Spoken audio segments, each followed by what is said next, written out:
السلام علیکم ورحمۃ اللہ وبرکاتہ۔ اعوذ باللہ من الشیطان الرجیم، بسم اللہ الرحمن الرحیم۔ بنی اسرائیل کی قوم اتنی ڈھیٹ اور سرکش تھی کہ بار بار نافرمانی کرتی اور اللہ تعالیٰ انہیں معاف فرما دیتے تھے۔ اسی لیے اب یہاں بنی اسرائیل کی اولاد سے اللہ نے جو عہد لیا تھا وہ انہیں یاد کرایا جا رہا ہے کہ جو کرنے کے کام تھے کہ اللہ کے سوا کسی کی عبادت نہ کرنا، ماں باپ کے ساتھ، رشتہ داروں کے ساتھ، یتیموں اور مسکینوں کے ساتھ نیک سلوک کرنا، لوگوں سے بھلی بات کہنا، نماز قائم کرنا اور زکوٰۃ دینا، یہ کام جو اللہ تعالیٰ نے بنی اسرائیل کو دیے تھے وہ تم بھی کرو اور ان کو بھی کرنے تھے، لیکن انہوں نے نہیں کیے۔ اور پھر جو فرد جرم اللہ تعالیٰ نے ان کے اوپر عائد کی کہ تم نے کیا کیا کیا، جس میں اہم چیزیں یہ ہیں کہ ظلم و زیادتی کے خلاف آواز اٹھانے کے بجائے جتھا بندی کر لی، نسل پرستی میں پڑے رہے، یا یہ کہ نبی ہماری قوم میں آئے گا تو مانیں گے ورنہ نہیں مانیں گے، اپنے ہی بھائی بندوں کو قتل کیا، دنیا کی ایسی ہرس کہ بس دنیا ہی چاہیے، دنیا ہی حاصل ہو جائے اور مزید ہوتی چلی جائے، اور اس کے ساتھ ساتھ یہ کہ اللہ کی کتاب کے کچھ حصے کو مانا اور کچھ حصے کو نہیں مانا، اور یہ کہا کہ جو ہمیں آسان لگے گا، جس کے لیے ہمیں کوئی مشکل نہیں اٹھانی پڑے گی، وہاں تک تو ٹھیک ہے، نماز، روزہ، حج، انفرادی عبادت تو ٹھیک ہے، لیکن جو مشکل ہو گیا وہ ہم نہیں مانیں گے، اور اس کے بعد آخرت کو دنیا کے بدلے بیچ دیا۔ یہ بہت اہم تصور تھا، یعنی اللہ تعالیٰ نے کہا تھا کہ آخرت کماؤ، تم نے چھوٹے چھوٹے فائدوں کے لیے آخرت کو اپنے ہاتھ سے جانے دیا اور دنیا کما لی۔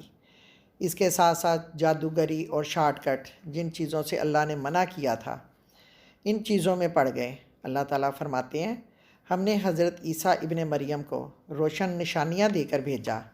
حضرت عیسیٰ نے پیدا ہوتے ہی بول کر اپنی ماں کی پاکیزگی ثابت کی، جذام کے مریض کو شفا دیتے تھے، اندھے کو نظر، بہرے گونگے کو شفا اور مردے کو زندہ کیا، کل کی چھپی ہوئی خبر بھی دیتے تھے، اور یہ سب اللہ کے حکم سے تھا۔ یہودیوں پر نیکی کا غرور چڑھا ہوا تھا، وہ سنتے تھے لیکن عمل نہیں کرتے تھے، اور اس کے بعد اللہ کے احکام کو ہی بدل ڈالتے تھے۔ اللہ نے جو کہا تھا اس کو چھپا دیا، لفظ بدل ڈالے، اس کی تشریح کچھ اور طرح کر لی، اور الفاظ میں اپنے مطلب سے رد و بدل کر لیا۔ رسول صلی اللہ علیہ وسلم کی مخالفت کرتے تھے۔ حضرت خنس رضی اللہ تعالیٰ عنہ نے مدینہ سے نکلتے ہوئے ابو جہل سے پوچھا، کیا تمہارا بھتیجا ٹھیک کہہ رہا ہے، یعنی جو توحید کی وہ دعوت دے رہا ہے؟ تو اس نے کہا کہ ہاں، کہہ تو ٹھیک رہا ہے، لیکن میں مانوں گا نہیں۔ اسی طرح رسول صلی اللہ علیہ وآلہ وسلم سے محبت تو کی، یعنی رسول صلی اللہ علیہ وآلہ وسلم کے نام پر آنکھوں کو بھی چوما، لیکن جس کام کے لیے رسول صلی اللہ علیہ وآلہ وسلم آئے اس کو پس پشت ڈال دیا، جس چیز کے لیے رسول صلی اللہ علیہ وسلم نے اپنی پوری زندگی وقف کر دی اس کو کہیں اہمیت نہیں دی، اور اپنی خواہش نفس کی پیروی میں پڑ گئے کہ جو میرا دل چاہتا ہے، جو میں کرنا چاہتی ہوں، جو مجھے پسند ہے، جو مجھے چاہیے، اپنی خواہش نفس کو خدا بنا کے کھڑا کر دیا۔ اللہ تعالیٰ بھی توفیق اسے دیتا ہے جو طلب کرتا ہے۔ مومن کی زندگی ایسے ہے جیسے تنی ہوئی رسی پہ چل رہا ہو۔ مومن کے لیے زندگی پل صراط اور قید خانہ ہے۔ جو شخص نیک کام کرتا ہے وہ صدقہ جاریہ ہے، اسی طرح وہ جیے گا، اسی طرح وہ ہمیشہ زندہ رہے گا۔ پھر خاص طور پہ میکائیل کا ذکر آیا ہے، یہ بارش کے فرشتے ہیں۔ بارش بھی اللہ کی رحمت ہے، بارش بھی باہر سے ایسے دھوتی ہے جیسے ایمان اندر سے ہمارے دلوں کو صاف کرتا ہے۔ سب سے پہلا رشتہ جو جنت میں بنایا گیا وہ میاں بیوی کا رشتہ ہے۔ یہ نسل انسانی کو چلانے والا ایسا یونٹ ہے جو نسل انسانی کی پرورش کرتا ہے، اس لیے اس رشتے کو خوشیاں منانے کا بھرپور موقع دینا چاہیے، کیونکہ یہ دنیا کا واحد رشتہ ہے جو اللہ کے نام پہ باندھا جاتا ہے۔ یہاں جن دو فرشتوں ہاروت و ماروت کا ذکر ہے، انہیں اللہ تعالیٰ نے بابل میں بنی اسرائیل کی آزمائش کے لیے انسانی شکل میں بھیجا تھا۔ وہاں وہ پیروں فقیروں کے بھیس میں گئے تھے اور وہاں وہ جادو سکھاتے اور کرتے تھے۔ اس وقت سب سے زیادہ اس بات کی مانگ تھی کہ کوئی ایسا عمل، ایسا تعویذ مل جائے جس سے ایک آدمی کی بیوی کو اس سے جدا کر کے یا توڑ کے اپنے اوپر عاشق کر لیا جائے، اور اسے اپنا کر اس کو اپنی وہ سب سے بڑی فتح سمجھتے تھے۔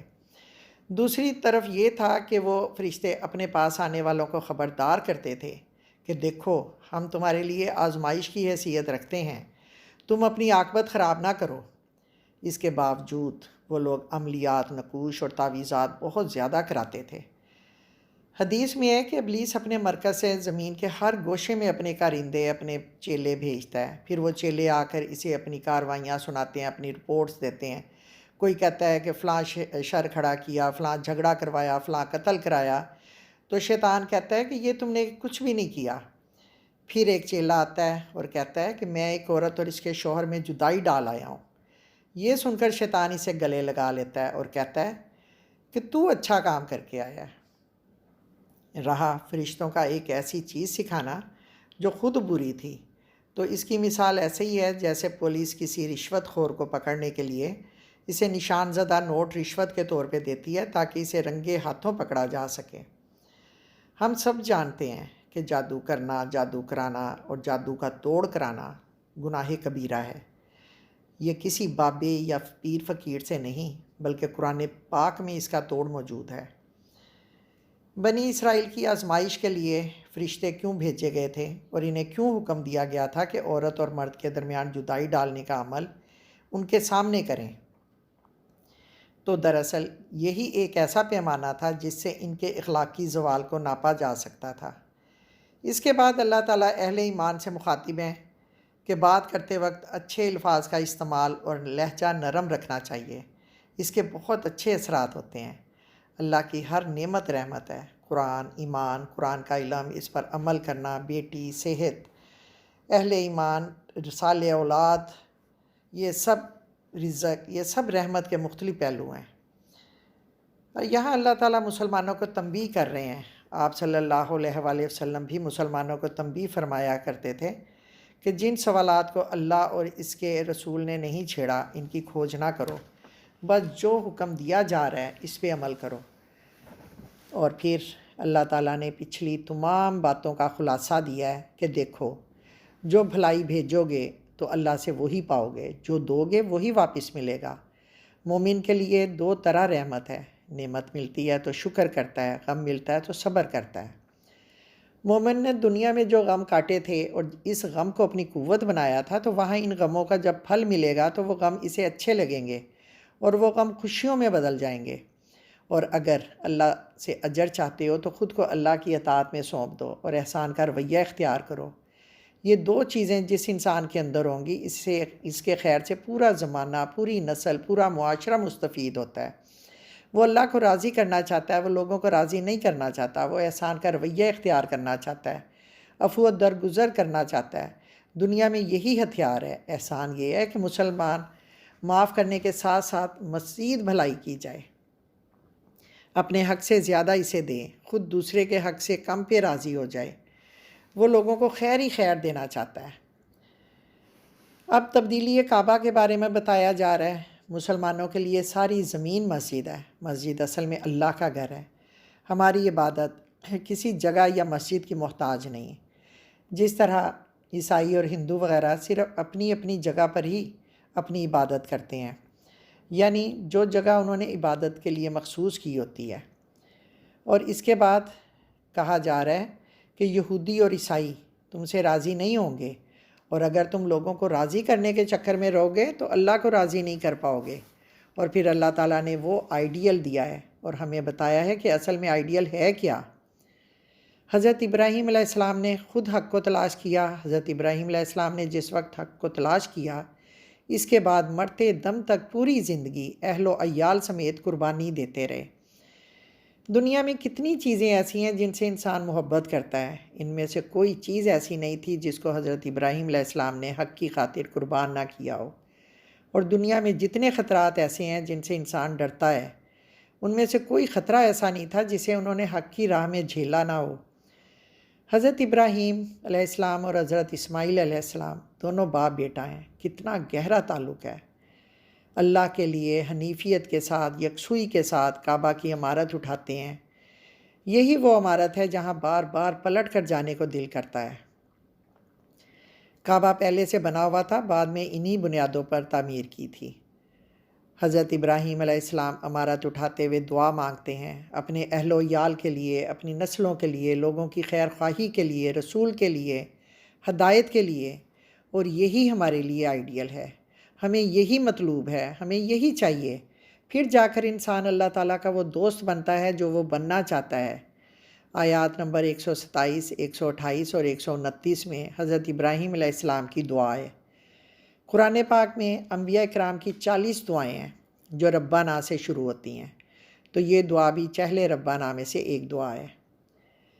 پھر کہا جا رہا ہے کہ اللہ کا رنگ اختیار کرو، کیونکہ یہی وہ رنگ ہے جو مطلوب ہے۔ اٹھنے میں، بیٹھنے میں، چلنے میں، پسند میں انسان جتنا اللہ کے حکم پر چلتا ہے، اس کی بندگی کا طریقہ اختیار کرتا ہے، وہ اللہ کا رنگ اختیار کر لیتا ہے۔ وہ اللہ کی محبت میں لپٹے ہوئے ہوتے ہیں، ان میں کوئی تعصب نہیں ہوتا، نہ کینہ و بغض ہوتا ہے۔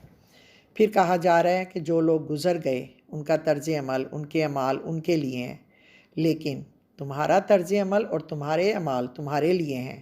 ان کے بارے میں، یعنی تمہارے بزرگوں یا آباء و اجداد کے بارے میں تم سے کوئی سوال نہیں کیا جائے گا، اور یہ فیصلہ کن بات کہہ دی گئی ہے کہ ہر انسان اپنے اعمال کا خود ذمہ دار ہے۔ اللہ تعالیٰ ہمیں ہدایت دے اور اس راہ ہدایت پر قائم رکھے، اور اللہ تعالیٰ ہم سب سے راضی ہو جائے۔ آمین۔